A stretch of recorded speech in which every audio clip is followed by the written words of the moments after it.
Hi everyone, welcome you all. In today's lecture, we are going to start the unit number 4 of our Engineering Mathematics 3 syllabus, which is named as Numerical Method.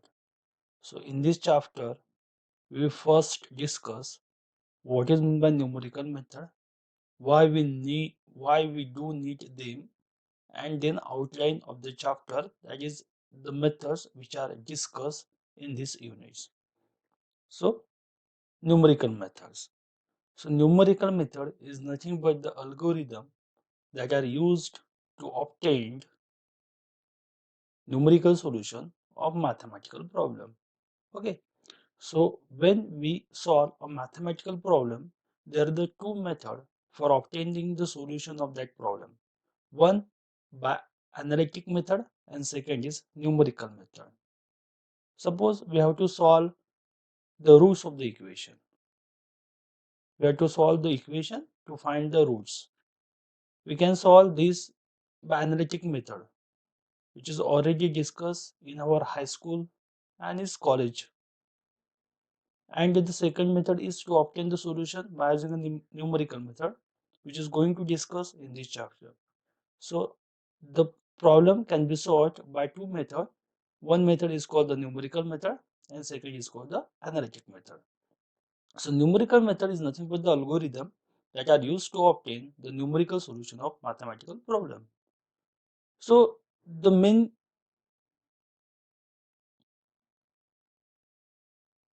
question comes in our mind that why we need the numerical methods.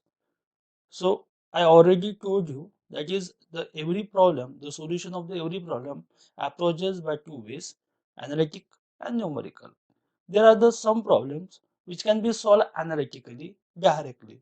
So to solve this problem, there is no need to discuss the numerical method. But there are the some problems which are not give analytic solution.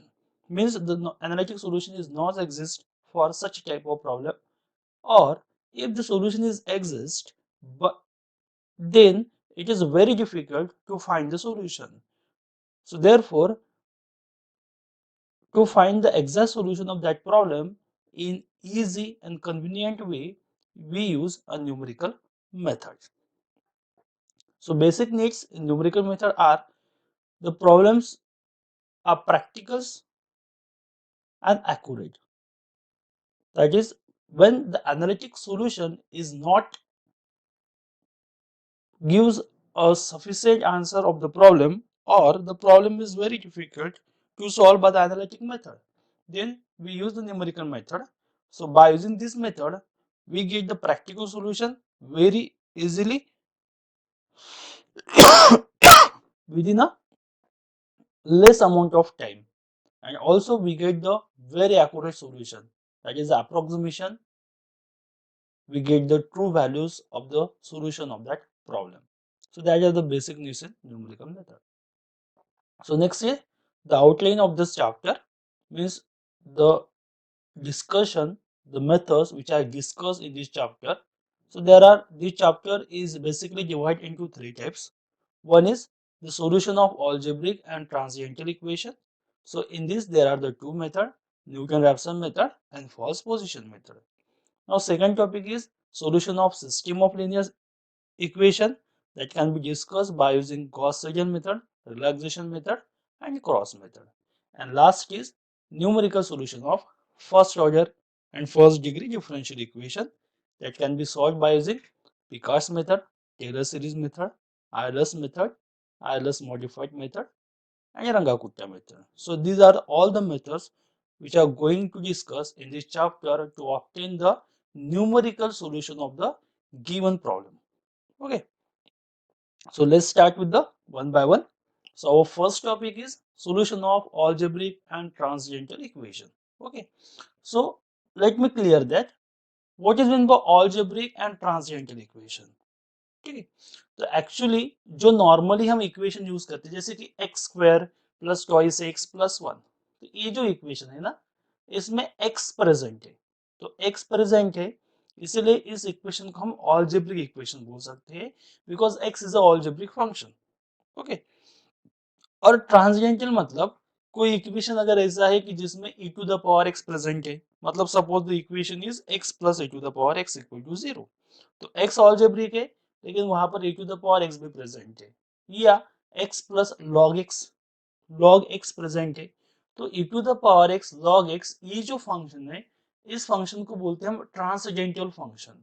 तो ये equation, जिस equation में ये function involve होंगे उस equation को क्या बोलते हैं हम, ट्रांसजेंटल इक्वेशन। तो हमें जो फर्स्ट टॉपिक है हमारा, उसमें हम इसी टाइप के सॉल्यूशन फाइंड करेंगे इस प्रॉब्लम के, जो प्रॉब्लम एक तो अलजेब्रिक रहेगा या ट्रांसजेंटल इक्वेशन रहेगा। ओके, सो यहाँ पे हमारे जो सिलेबस में है, there are the different method to solve such type of problem, लेकिन हमारे जो सिलेबस में है वहाँ पे दो ही मेथड है। One is method is Newton Raphson method and second method is false position or also called as regular false method. Okay, so Newton-Raphson method is discovered by a renowned scientist Isaac Newton. So therefore this method is called as Newton-Raphson method or Newton method. So these are the highlights. Highlights means these are the certain uh, important of Newton-Raphson method. Why we use the Newton-Raphson?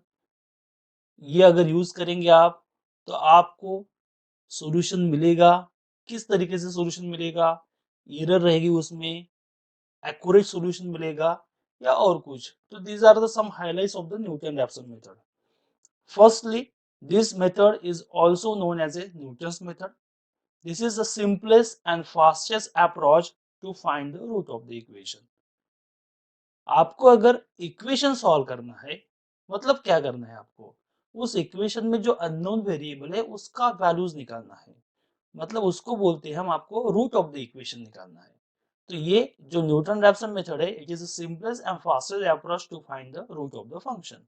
This is the open bracket method and required only one initial guess. Okay, so जब हम method देखेंगे तब आपको मालूम गिरेगा कि इसको हम इनिशियल गेस या ओपन ब्रैकेट मेथड क्यों बोलते हैं। It provide the result with great accuracy, मतलब जो भी हमारा फाइनल आंसर रहेगा, जो भी रूल्स, एक्चुअली हम कैसे चेक करेंगे एरर क्या होगा। तो अगर हम देखेंगे कि प्रॉब्लम अगर हमने नॉर्मल तरीके से सॉल्व किया है और हमने कैलकुलेटर पे इसको सॉल्व कर दिया है, तो कैलकुलेटर आपको क्या देगा, एग्जैक्ट आंसर देगा। तो एग्जैक्ट आंसर जो कैलकुलेटर है वही एक्यूरेसी आपको इस मेथड से मिल जाएगी। थोड़ी एरर हो सकती है लेकिन ज्यादा एरर नहीं होगी, तो इसीलिए इसको बोला है it provide the result with the great accuracy and it is a more useful when the first derivative of the function gives the large value। अगर फंक्शन का डेरिवेटिव की वैल्यू अगर ग्रेटर होती है फर्स्ट डेरिवेटिव की, तो ये method mostly useful होती है to find the root of the equation. So ये जो रिजल्ट है, ये जो फार्मूला है, ये फार्मूला आपको याद रखना है।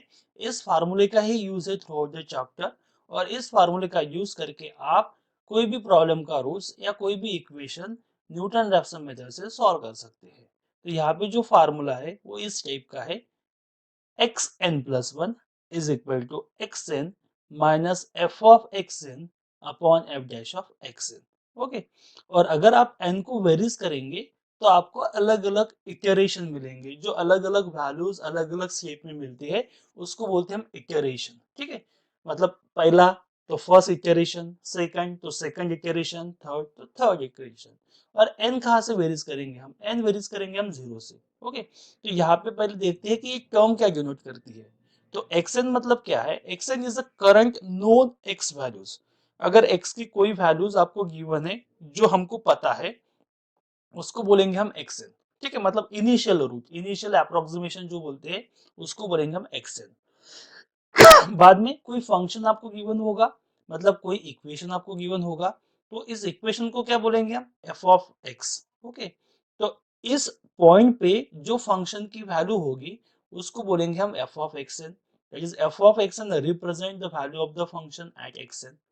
बाद में ये जो वैल्यूज है ये इस फंक्शन का डेरिवेटिव है at a point xn। So is a derivative eight xn also called the slope. और xn+1 जो है ये बेटर आंसर है, मतलब उसका इनिशियल कुछ वैल्यूज का यूज करके हम क्या करेंगे, नेक्स्ट टर्म में उसकी एक बेटर आंसर निकालेंगे। तो x n+1 represent the next x value that you are trying to find. हमारा एम यही है, हमारा एम क्या है कि कुछ बेटर वैल्यू फाइंड करना है हर एक स्टेप में। तो हर एक स्टेप में हम यही प्रोसीजर क्या करेंगे, रिपीट करेंगे और उसको बोलते हैं हम इटरेशन। आगे हम देखेंगे, देखिए यहाँ पर this is a recursive algorithm. Recursive algorithm क्यों बोला है इसको, because a set of the step are repeatedly with the previous answer put in the next repetition, each repetition is called the iteration. इसका मीनिंग ये है कि अगर suppose मेरे पास इनिशियल वैल्यू है प्रेजेंट और उसको मैंने बोला है x0, ओके, तो मैं n की जगह पे 0 पुट कर दूंगा यहाँ पर। तो यहाँ पर अगर मैंने n की जगह पे 0 पुट कर दिया तो मुझे मिलेगा यहाँ पर x1, और यहाँ पे मिलेगा x0, यहाँ पे मिलेगा f ऑफ x0 और यहाँ पे मिलेगा f डैश ऑफ x0। तो x0 पॉइंट पे मैं फंक्शन की वैल्यू निकालूंगा, उसका डेरिवेटिव निकालूंगा और इसका डिवीजन करके इसमें से माइनस कर दूंगा, तो मुझे x1 मिलेगा। x1 मतलब क्या मिलेगा मुझे, वही रूट की कुछ इंप्रूवमेंट करके कुछ वैल्यूज मिलेंगे। और फिर x1 मिलने के बाद मैं क्या करूंगा, फिर यहाँ पे x1 यूज करूंगा, फिर x1 के लिए फंक्शन की वैल्यू निकालूंगा और उसका डेरिवेटिव भी इवेलुएट करूंगा x1 के लिए, और फिर यही फार्मूला यूज करके हम क्या करेंगे, x2 यूज करेंगे, फिर अगेन x2 की वैल्यू यहाँ पर यूज करके x3 फाइंड करेंगे। तो इसीलिए हर एक स्टेप में क्या करना है आपको, वही टर्म रिपीटली, वही हमको स्टेप रिपीट करना है। और जब तक हमको कुछ इंप्रूवमेंट, कुछ करेक्ट अप्रोक्सीमेट आंसर नहीं मिलता है, तब तक हम क्या करेंगे, इस प्रोसेस को रिपीट करेंगे। इसलिए इसको बोलते हैं रिकर्सिव एल्गोरिदम। मतलब एक ही स्टेप आप बार बार क्या कर रहे हैं, रिपीट कर रहे हैं। और जो प्रोसेस है रिपीटेशन की, इसको क्या बोलते हैं हम, इटरेशन। मतलब एक बार किया तो फर्स्ट इटरेशन, दो बार किया तो सेकंड इटरेशन, थर्ड बार किया तो थर्ड इटरेशन, फोर्थ बार किया तो fourth iteration. So commonly we use Newton-Raphson method to find the root of the complementary function। क्योंकि नॉर्मली अगर सिंपल फंक्शन है तो हम जो एनालिटिक मेथड जो हमने की है अब तक, जैसे कि रूट्स निकालना है, सिंथेटिक डिवीजन या कुछ मिडिल टर्म को स्प्लिट करके, तो ये कुछ बेसिक मेथड है जिसको बोलते हैं हम एनालिटिक मेथड। तो अगर सिंपल प्रॉब्लम है तो इसीलिए यहाँ पे न्यूमेरिकल मेथड का कुछ काम नहीं होगा, आप नॉर्मल उस तरीके से भी इस प्रॉब्लम को सॉल्व कर सकते हैं। लेकिन कुछ कॉम्प्लिकेटेड फंक्शन है या कहीं पर प्रॉब्लम में एक्सपोनेंशियल, लॉगरिथमिक मतलब ट्रांसडेंटल फंक्शन है, तो नॉर्मली उसको सॉल्व करना बहुत ही डिफिकल्ट हो जाएगा। डिफिकल्ट मतलब इम्पॉसिबल हो जाएगा अगर नॉर्मली हम एनालिटिक मेथड का यूज करके उसको सॉल्व करते हैं। तो इसलिए इस टाइप के प्रॉब्लम को हम क्या करेंगे, न्यूमेरिकल मेथड से सॉल्व करेंगे। तो सबसे पहले हम न्यूटन रैप्सन मेथड की जो प्रोसीजर है, जिसको कंप्यूटर के लैंग्वेज में अगर बोलना है तो हम एल्गोरिदम बोलते हैं। ओके, सो न्यूटन रैप्सन मेथड का प्रॉब्लम अगर आपको गिवन है रूट्स निकालने का या उस इक्वेशन को सॉल्व करने का, और वो अगर न्यूटन रैप्सन मेथड से सॉल्व करना है, तो पहले तो हम देखेंगे कि उसकी प्रोसीजर क्या होती है और उसी प्रोसीजर का यूज़ करके हम प्रॉब्लम सॉल्व करेंगे। ओके, सो सबसे पहले न्यूटन रैप्सन मेथड में क्या है, आपको आपको जो फंक्शन होगा, अगर गिवन फंक्शन कोई है आपको, तो उस फंक्शन को आपको कंसीडर करना है एफ ऑफ एक्स।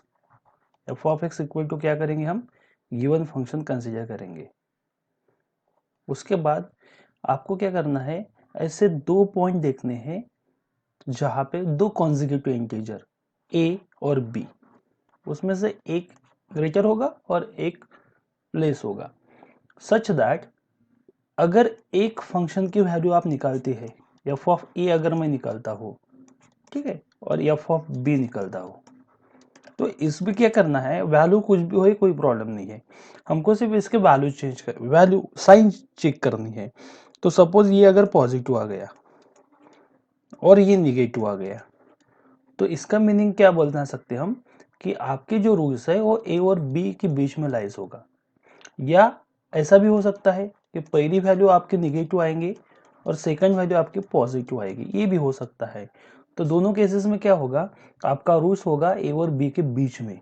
लेकिन अगर कहीं पर ये कंडीशन आती है, एफ ऑफ ए आपका होता है पॉजिटिव, एफ ऑफ बी अगर आपका आता है निगेटिव पॉजिटिव, तो यहाँ पे क्या होगा, दोनों पॉजिटिव पॉजिटिव, तो यहाँ पे आपको स्टेप खत्म नहीं हुई, फिर आपको क्या करना पड़ेगा, इसको फिर आप डिलीट कर दो, तो इसको मैं एफ ऑफ ए बोलूंगा और इसको एफ ऑफ बी बोलेगा।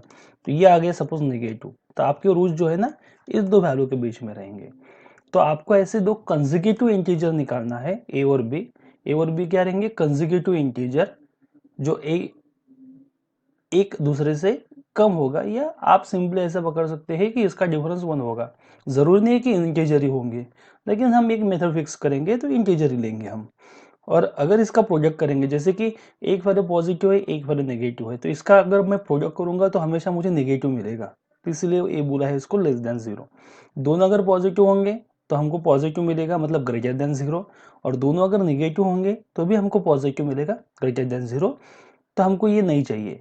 तो पहली कंडीशन आपको चेक करना है कि आपको ऐसे दो पॉइंट देखने हैं ए और बी, सच दैट अगर इस पॉइंट पे फंक्शन की वैल्यू अगर हम निकालते हैं तो उनका प्रोडक्ट क्या होगा, निगेटिव होगा।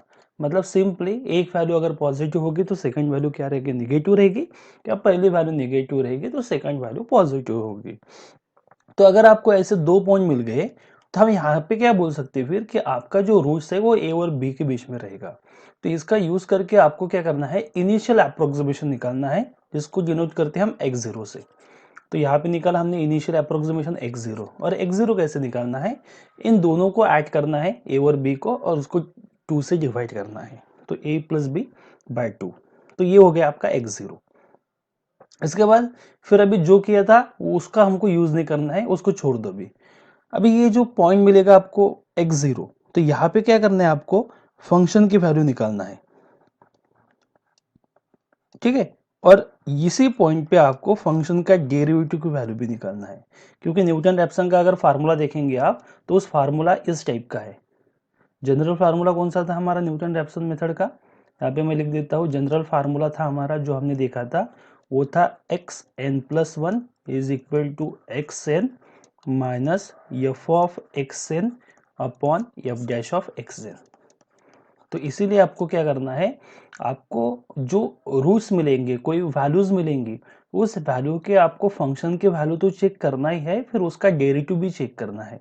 जैसे यहाँ पे एफ ऑफ एक्स जीरो और F dash of X zero. अभी हम क्या करेंगे, एक एक इटरेशन करेंगे। तो एक्स जीरो का यूज करना है मुझे, तो यहाँ पे मेरा क्या आएगा, यहाँ पे एक्स जीरो आएगा, यहाँ पे भी एक्स जीरो आएगा, यहाँ पे भी एक्स जीरो आएगा। तो n हो गया मेरा 0, तो यहाँ पे क्या मिलेगा मुझे, x1 मिलेगा। तो पहला फार्मूला हमारा बन जाएगा x1 equal to X zero minus F of X zero upon F dash of X zero. ये कुछ ना कुछ आपको वैल्यू मिलेगी, ठीक है। इसको बोलेंगे हम x1। फिर नई वैल्यूज अगर मिल गई आपको तो पुराना सबको आपको भूल जाना है, हमको नई वैल्यूज सिर्फ यूज करना है। तो अभी मैं क्या करूंगा, जो x1 पॉइंट है, अभी इस पॉइंट पे मैं डिस्कस करूंगा कि एफ ऑफ x1 क्या होगा और एफ डैश ऑफ x1 क्या होगा, ठीक है। और अगर आपको F of X one equal to zero मिल गया तो यहाँ पे प्रॉब्लम खत्म हो गया, ठीक है। मतलब यही इसका रूट्स है, तो इसके बाद कोई रूट्स नहीं आएगा। लेकिन अगर वो जीरो नहीं मिला, फिर आप क्या करेंगे, एफ ऑफ एक्स वन निकालेंगे। हम क्या निकालेंगे, एफ ऑफ एक्स वन। फिर हम क्या निकालेंगे, F dash of X one. और यही रिजल्ट में हम क्या करेंगे, फिर यहाँ पे x one x one x one, और आपको क्या मिलेगा यहाँ पे एक्स टू।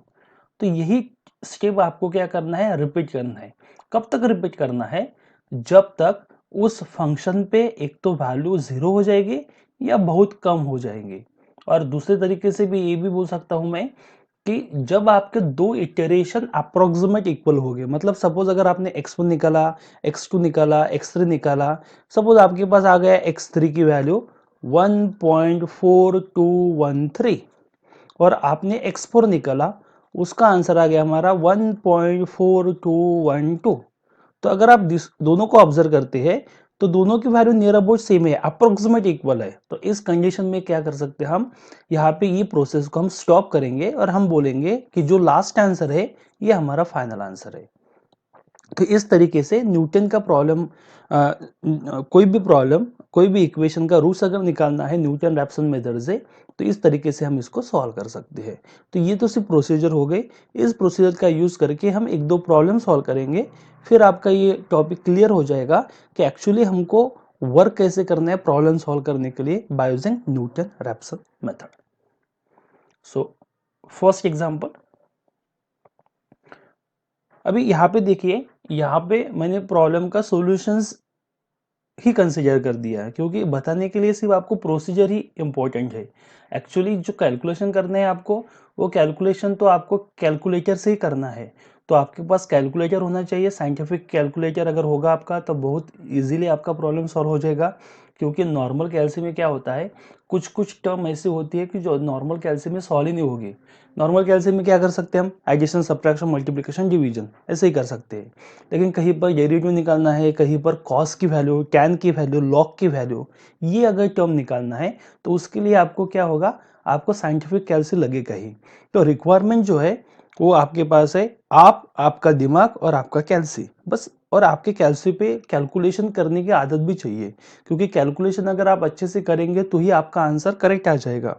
कैल्सी का यूज करना ही एक स्किल है, क्योंकि कैल्सी का यूज तो करेंगे आप, लेकिन बहुत सारे लोग होते हैं, सबके तरफ सबके पास कैल्सी तो एक ही रहता है, लेकिन उनके आंसर अलग अलग आते हैं, क्योंकि वो एक्चुअली जो वैल्यू यूज करना है वो बराबर से यूज नहीं करते हैं। तो इसीलिए यहाँ पे मैं आपको सिर्फ प्रोसीजर बताऊंगा कि हमको प्रॉब्लम का आंसर कैसे निकालना है, और आपके पास कैलकुलेटर होगा तो आप ये प्रॉब्लम चेक करके देखिए कि ये फंक्शन की वैल्यू इतनी मिलेंगी या नहीं मिलेगी। तो प्रॉब्लम स्टार्ट करते हैं। Find the root of the equation X cube minus 3x plus 1 equal to, ठीक है, इसी X cube minus 3x plus 1 is equal to, normally ऐसा भी हो सकता है या इक्वल टू 0। रूट्स निकालना है मतलब इसको क्या करना है, हमको इक्वल टू 0 कंसीडर करना है यूजिंग न्यूटन रैप्सन मेथड। सो न्यूटन रैप्सन अगर बोला है तो आपके पास फार्मूला फिक्स होना चाहिए। आपको कौन सा फार्मूला यूज करना है, ये फार्मूला, कौन सा, ये यहाँ पे लिख देता हूं मैं, X N plus 1 is equal to X N minus F of X N upon F dash of X N. तो ये है हमारा न्यूटन रैप्सन का फार्मूला।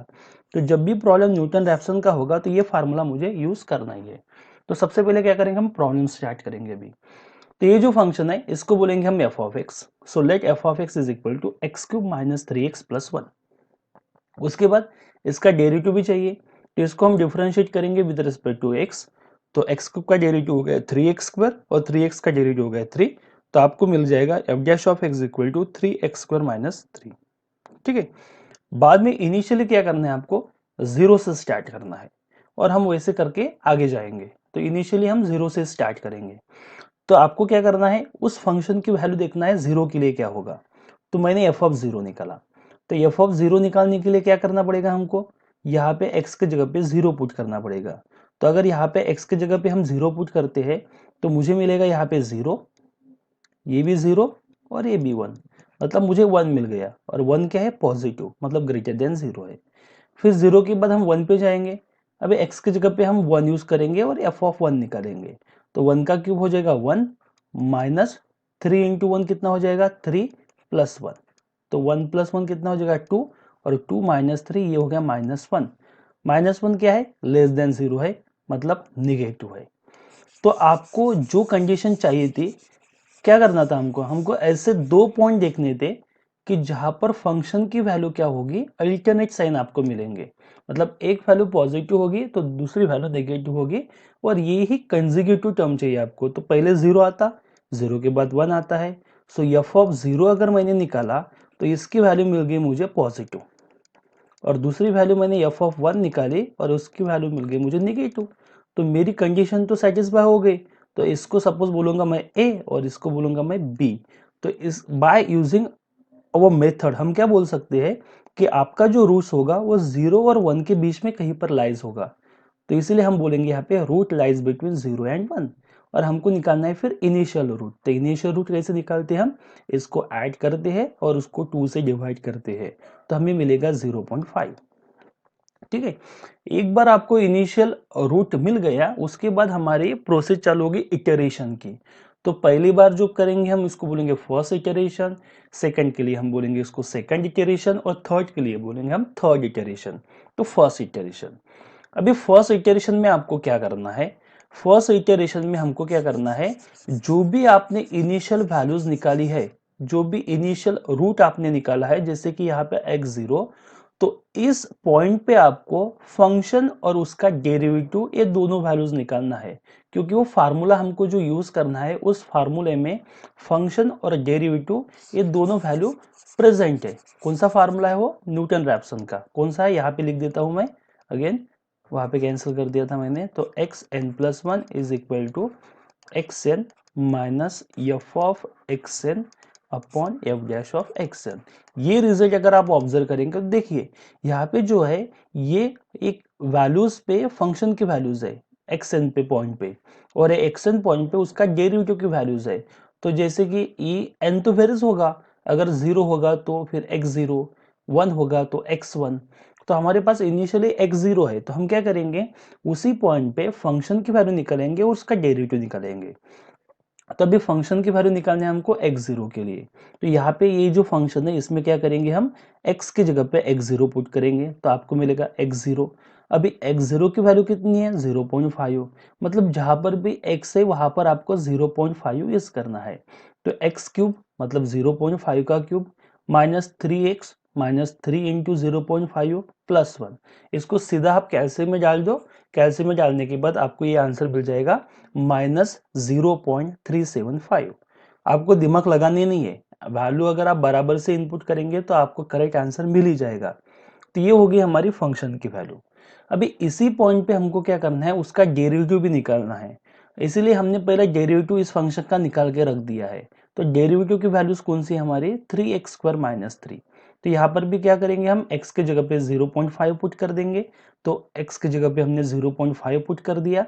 तो यहाँ पे हो गया 3 इंटू एक्स स्क्वायर, मतलब 3 इंटू 0.5 का स्क्वायर माइनस थ्री। अगेन इसको कैलसी पे इनपुट कर दो, आपको मिल जाएगा -2.25।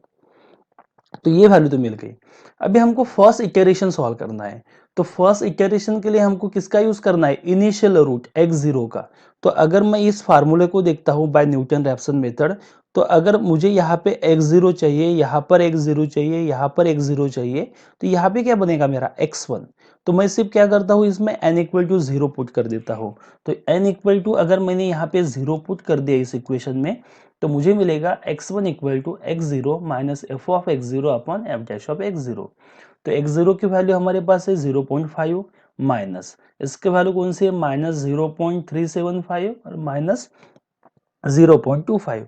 ये माइनस माइनस तो कैंसिल हो जाएगा लेकिन बीच में माइनस है, तो इसको डिवाइड कर दो और 0.5 से माइनस कर दो, आपको ये वैल्यूज मिलेगी x1 की। सो x1 की वैल्यू मिल जाएगी हमारी 0.3333। तो कभी भी प्रॉब्लम यहाँ पे तो खत्म ही नहीं होगा, आपको कम से कम 2-3 इटरेशन तो निकालनी है। तो ये हो गया पहला इटरेशन। अभी सेकंड इटरेशन पे जाएंगे। तो जब भी आप कोई नई वैल्यू फाइंड करने के लिए जाते हैं तो पुरानी वैल्यू को आपको भूल जाना है। जैसे कि मुझे x1 मिल गया, x1 मिल गया, तो x1 क्या है, x1 x0 की इम्प्रूव्ड वैल्यू है। x0 का यूज करके हमें x1 मिला है, तो x0 का भी यहाँ पे कुछ काम नहीं है, तो x0 का भी भूल जाओ। अभी हम सब फोकस क्या करेंगे x1 पे फोकस करेंगे। तो x1 का यूज करना है हमको। अगेन प्रोसीजर तो वही है, सेकंड इटरेशन। तो जो हमने x0 के साथ किया था अभी वही हमको x1 के साथ करना है। क्या करना है, फंक्शन की वैल्यू निकालना है x1 पे। तो अगेन ये फार्मूला हमारे पास तो फिक्स है, तो x की जगह पे हम क्या पुट करेंगे 0.3333 हमने पुट कर दिया और हमने ये वैल्यू निकाल डाली। बाद में फंक्शन का डेरिवेटिव भी आपको मालूम है, इसमें भी हमने वो वैल्यू पुट कर दी और ये वैल्यू हमको मिल गई। अगेन फार्मूला तो यही है, यहाँ पे मुझे x1 करना है, यहाँ पर x1 करना है, तो मैं क्या पुट करूंगा n is equal to one. तो n is equal to one put करने के बाद यहाँ पे मिलेगा मुझे x2 x1 x1 x1। ये जो भी वैल्यूज आपके पास प्रेजेंट है x1 की value F of x1 F dash of x1 यहाँ पे डाल दो, कैलसी पे इनपुट कर दो और आपको मिलेगा x2। ठीक है, x2 मिलने के बाद आपको ये दो वैल्यूज को ऑब्जर्व करना है। दो वैल्यूज में थोड़ा फर्क है, थोड़ी एरर है, क्योंकि ये 3.33 है, सब 3 है, यहाँ पे 3472 है, तो थोड़ा एरर हम निकाल सकते हैं। 3-4 इटरेशन करके देख लेना है, कम से कम 3 तो करना ही है। तो इसलिए एक इटरेशन हम अभी और ट्राई करेंगे। तो जैसे भी आपको x2 मिल गया तो आप x1 को अभी भूल जाओ, हमें अभी x2 पे ही फोकस करना है। तो x2 का यूज करके हमको क्या करना है अभी वैल्यूज निकालना है। तो x2, तो अगेन वही प्रोसीजर हम रिपीट करेंगे थर्ड इटरेशन में। पहले तो होगा f ऑफ x2 निकालना है, तो जो फार्मूला है वहां पर x की वैल्यू चेंज कर दो आप 0.3472, तो आपको ये वैल्यू मिल जाएगी और f ऑफ x2 मिल जाएगा ये एफ डैश ऑफ x2। देखिए अगर आप इसको ऑब्जर्व करेंगे ना, तो ये वैल्यू 0.0002 मतलब जीरो के बहुत ही नजदीक है, मतलब अप्रोक्सीमेट इक्वल टू जीरो ही है। तो अगर कहीं पर आपको इस टाइप की वैल्यू मिलती है ना, तो यहाँ पे हम एक बोल सकते हैं कि आप यहाँ पे आपका प्रॉब्लम खत्म हो जाएगा, अभी आपको आंसर मिल ही जाएगा। देखेंगे हम। तो अगेन वही फार्मूला है, x3 n की जगह पे क्या रखना है, हमको सिर्फ 2 रखना है अभी। तो ये x3 equal to x2 minus F of x2 upon F dash of x2, value put कर दो, आपको x3 मिल जाएगा। ठीक है, अभी अगेन ये वैल्यू और इसकी प्रीवियस वैल्यू आपको ऑब्जर्व करना है। सो देखिए यहाँ पर x3 की वैल्यू क्या है, 0.3473, और x2 भी कितना है, 0.3472। देखिए 0.347, 3 डिजिट कॉमन है, सिर्फ 2 इसमें डिफरेंस है, और वो भी 2 और 3 का। लेकिन ये कब आएगा आपको, अगर किसी नंबर को मैं 10,000 से अगर डिवाइड कर देता हो, तो इसके बाद डेसिमल के बाद 4 पॉइंट आते हैं। तो ये 4 पॉइंट वाली वैल्यूज है जो जिसमें सिर्फ 1 का डिफरेंस है, मतलब ये फर्क इतना ही है यहाँ पे, और ये बहुत ही निग्लिजिबल फर्क हो गया। तो इसीलिए ये दो वैल्यूज को हम अप्रोक्सीमेट इक्वल बोल सकते हैं। और जब भी आपको ऐसे अप्रोक्सीमेट इक्वल टू आंसर मिलेंगे, तब क्या करना है, आपको इस प्रोसेस को स्टॉप करना है, और जो लास्ट आंसर है, जो हमारा फाइनल आंसर है, उसको हम क्लेम करेंगे कि ये हमारे प्रॉब्लम का फाइनल आंसर हो गया।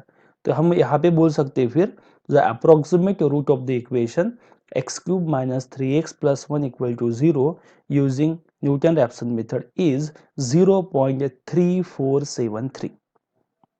तो इस तरीके से हम इजी तरीके से, इजी वे से, जो भी हमारे पास डाटा अवेलेबल है, जो भी हमारा रिजल्ट है, उस रिजल्ट का यूज करके हम प्रॉब्लम को सॉल्व कर सकते हैं। एक और प्रॉब्लम हम लेंगे, थोड़ा अलग है, थोड़े कैलकुलेशन अलग है, लेकिन आपको बहुत इजी तो प्रॉब्लम नहीं मिलेगा, क्योंकि जैसे मैंने आपको एक बात बताई थी कि हमको इस टॉपिक में दो टाइप के इक्वेशन सॉल्व करना है। एक इक्वेशन को बोलते हैं हम अलजेब्रिक, और एक को बोलते हैं हम ट्रांसेंडेंटल। तो इसमें क्या डिफरेंस है, तो जैसे कि पहला जो प्रॉब्लम था हमारा, पहले प्रॉब्लम में सिर्फ एक्स की टर्म प्रेजेंट थी, तो इसीलिए उसको बोलते हैं अलजेब्रिक, और इसको सॉल्व करना थोड़ा इजी हो जाएगा। लेकिन अगर इस टाइप की टर्म है, जैसे लॉग एक्स, अगर e to the power X, इस टर्म ऐसी अगर टर्म वहां पे प्रेजेंट है इक्वेशन में, तो उसको क्या बोलते हैं हम, ट्रांसडेंटल टर्म, ट्रांसडेंटल फंक्शन। तो वो इक्वेशन भी क्या होगा, ट्रांसडेंटल इक्वेशन होगा, जिसको सॉल्व करने के लिए थोड़े आपको कैलसी भी अगर आपके पास होगा, तो भी आपको थोड़े कंसेप्ट मालूम चाहिए सॉल्व करने के लिए। तो एक वैसे ही प्रॉब्लम सॉल्व करेंगे हम, जिसमें लॉग की टर्म है, और प्रॉब्लम इस टाइप का है कि using Newton Raphson method find the root of the equation x plus log x is equal to 3.373। अभी थोड़ा मैं यहाँ पे चेंज कर देता हूँ, जैसे कि ये अगर कंप्यूटर की लैंग्वेज है, अगर नॉर्मली आपको ये प्रॉब्लम आएगा, तो आपको ये प्रॉब्लम इस टाइप में होगा, x plus log x to the base 10 is equal to 3.375। Okay, तो आपका ये प्रॉब्लम है ना, ये ए प्रॉब्लम है, आप ऐसा ध्यान में रखिए, क्योंकि एक्चुअली क्या है, लॉग जो है ना, लॉग में दो कंसेप्ट है। एक तो होता है लॉग टू द बेस 10, और एक होता है लॉग टू द बेस ई। जब भी स्टैंडर्ड बुक या कंप्यूटर की लैंग्वेज जो है, वहां पे अगर उन्होंने लॉग अगर यूज किया है, ये इस टाइप का या इस टाइप का, तो यहाँ पे अगर यहाँ पे 10 आपको गिवन भी नहीं है, तो भी यहाँ पे क्लेम हो जाता है कि इसका जो बेस है वो 10 है। और अगर बेस ई है, तो यहाँ पे ए ऐसे डिनोट करते हैं term ln x, ln x अगर है तो ये log x ही है, लेकिन टू द बेस ई है, और log x है तो ये log x ही है, लेकिन टू द बेस 10 है। तो इसीलिए ये प्रॉब्लम जो है log x, ये आपको एग्जाम में हमारे जो रेफरेंस बुक है उसमें जो नोटेशन है, वो हम इस टाइप का यूज करते हैं, हम दोनों तरफ log ही यूज करते हैं नॉर्मली। लेकिन अगर log सिर्फ log है, तो हम क्या करेंगे, log to the base E consider करेंगे, और log x to the base 10 है, तो हम यहाँ पे 10 यूज करेंगे। तो आप एक काम कीजिए, आप ऐसा अज्यूम कर दीजिए कि ये जो प्रॉब्लम है, ये हमारा ये है। Using Newton Raphson method, find the root of the equation x log x to the base 10 is equal to 3.375। Okay, तो ये प्रॉब्लम सॉल्व करेंगे और इसका हम रूट्स निकालेंगे। तो अगेन यहाँ पे जो फंक्शन है x plus log X is equal to 3.375, तो हम क्या करेंगे, पूरी वैल्यूज एक साइड में शिफ्ट कर देंगे क्योंकि एक साइड को हमको 0 चाहिए सिर्फ, तो यहाँ पे 0 आ गया। तो इस पूरे फंक्शन को हम कंसीडर करेंगे एफ ऑफ एक्स। ओके, तो एफ ऑफ एक्स हो गया। अभी उसके बाद एफ डैश ऑफ एक्स निकालना है। अभी एफ डैश ऑफ एक्स निकालने के लिए प्रॉब्लम हमारा ये है कि यहाँ पे जो डेरिवेटिव होगा वो डेरिवेटिव, आप अगर डेरिवेटिव लेंगे, नॉर्मली डेरिवेटिव का जो कंसेप्ट है आपको मालूम है कि डेरिवेटिव ऑफ लॉग एक्स कितना होता है। डेरिवेटिव ऑफ लॉग एक्स होता है 1/x, बराबर है। लेकिन डेरिवेटिव लेने के लिए आपको ये जो बेस चाहिए ई चाहिए, तभी डेरिवेटिव पॉसिबल है। डेरिवेटिव 10 टू द बेस 10 अगर होगा तो वो पॉसिबल नहीं है। तो इसीलिए हमको क्या करना पड़ेगा, जैसे कि यहाँ पे जो है इसका डेरिवेटिव हमने जो कंसीडर किया है वो हो गया हमारा x हो गया 1 और बाद में प्लस और log x। अभी log x ये टू द बेस 10 है, इसका डेरिवेटिव 1/x पॉसिबल नहीं है। तो इसीलिए जो log x है, जैसे कि यहाँ पे log x to the base 10, इसको हमको ऐसे लिखना पड़ेगा log x upon log 10 by using a property. और ये जो है, ये जो टर्म बची है आपकी 1/log 10, तो log 10 की वैल्यू अगर आप कैलकुलेटर निकालेंगे और उसका रेसिप्रोकल लेंगे तो ये वैल्यू आएंगे 0.43431 और बाद में log x का डेरिवेटिव आएगा 1/x। तो सबसे इंपॉर्टेंट स्टेप ये है, अगर ये डेरिवेटिव आपका गलत हो गया तो पूरा प्रॉब्लम हमारा क्या हो जाएगा, गलत हो जाएगा। तो डेरिवेटिव लेने के लिए पहले क्या करना है हमको, जो ये log की टर्म है टू द बेस 10 जो है वो हमको टू द बेस ई में कन्वर्ट करना है।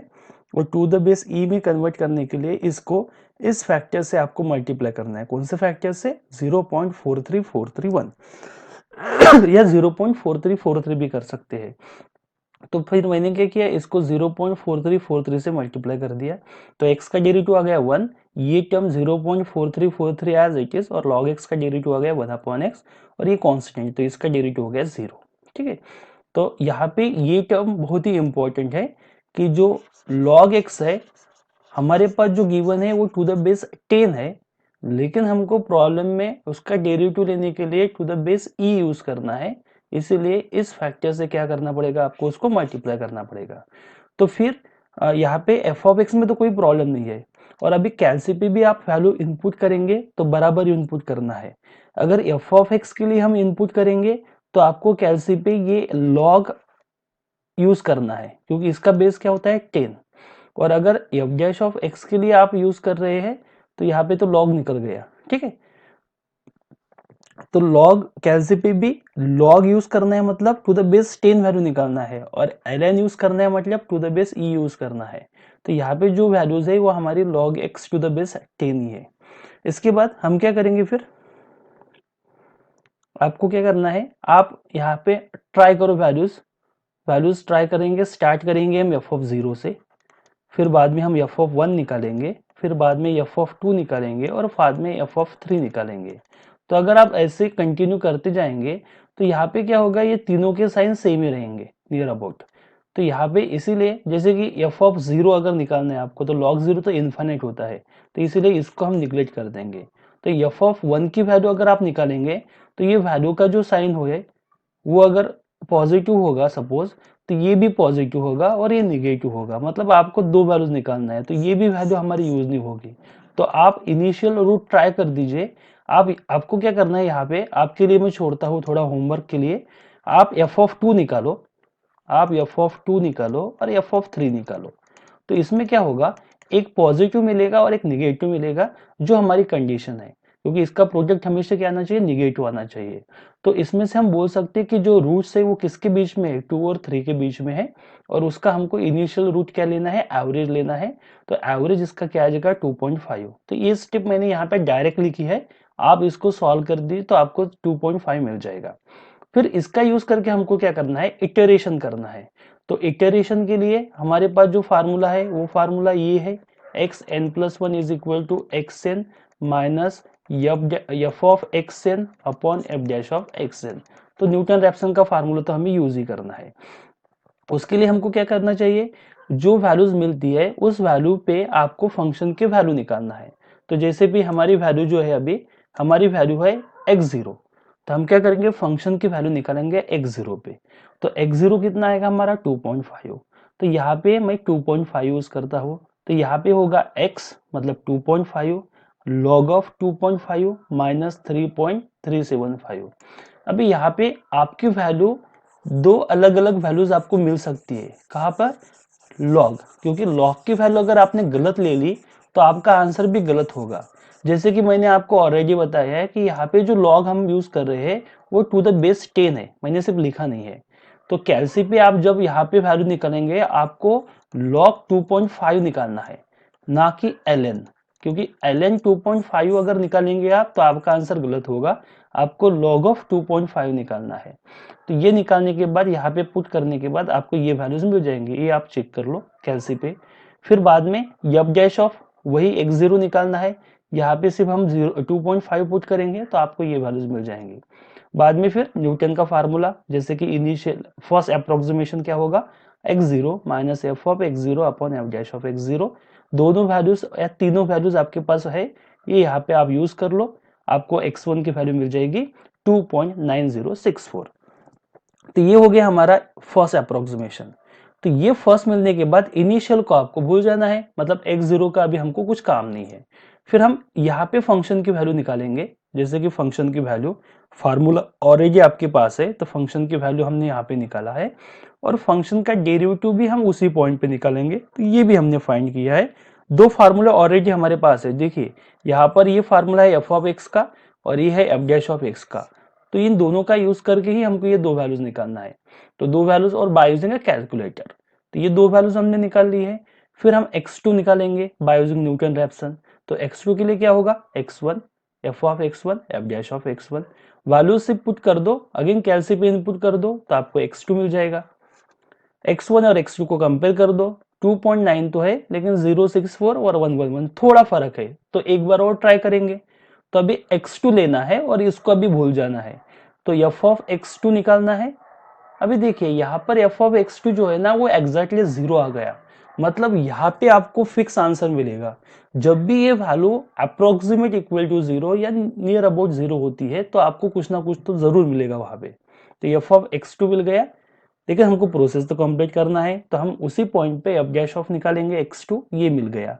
फिर हम x3 की वैल्यू पुट करेंगे by using Newton Raphson method और आपको मिल गया 2.911 थर्ड वैल्यू। ओके, तो एक्चुअली यहाँ पे जब 0 मिला तभी हमारा एक क्लियर हो गया कि इसके बाद तो हमको कुछ करना ही नहीं है।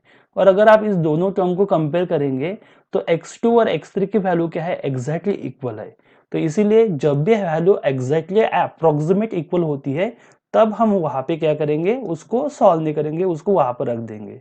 तो लास्ट में हम सिर्फ इतना लिखना है, the approximate value of, last answer क्या आएगा, the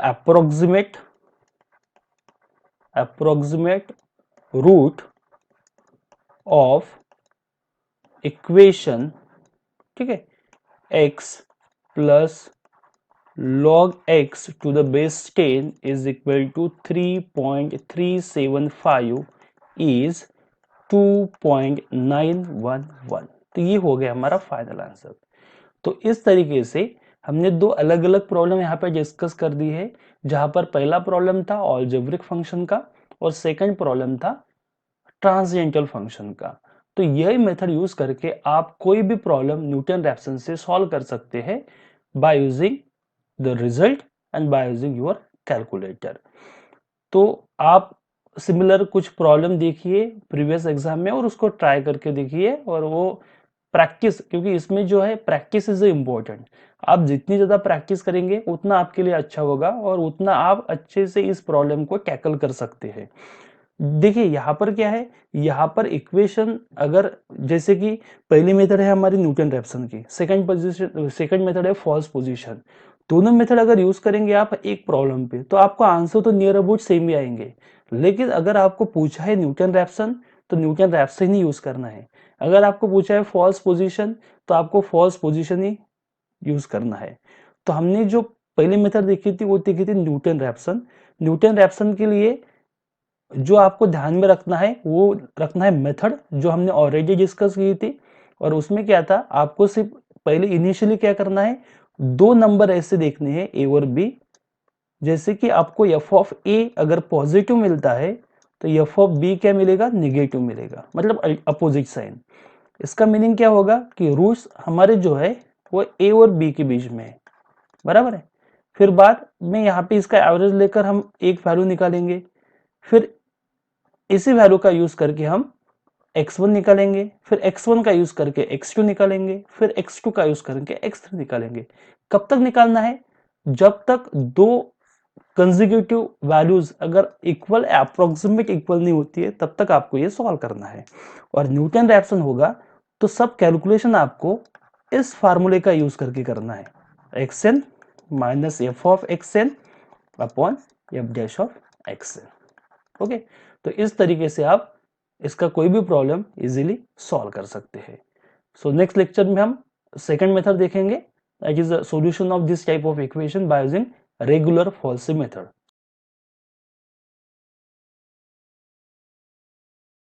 So thanks for watching.